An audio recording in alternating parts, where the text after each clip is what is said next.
আসসালামু আলাইকুম। Lucknow super giant আর Kolkata night রাইডার্সের ম্যাচটা ছিল আজ নাটকীয়তায় পরিপূর্ণ।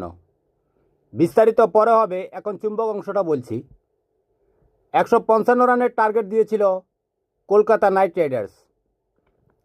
শেষ ওভার পর্যন্ত ম্যাচটা গড়িয়েছে এবং শেষ বলে লখনৌ সুপার জায়ান্টের জয়ের জন্য 7 রান দরকার ছিল, কিন্তু শেষ বলে মোহাম্মদ শামি ছক্কা মেরে দিয়ে ম্যাচটাকে সুপার ওভারে নিয়ে গিয়েছিল।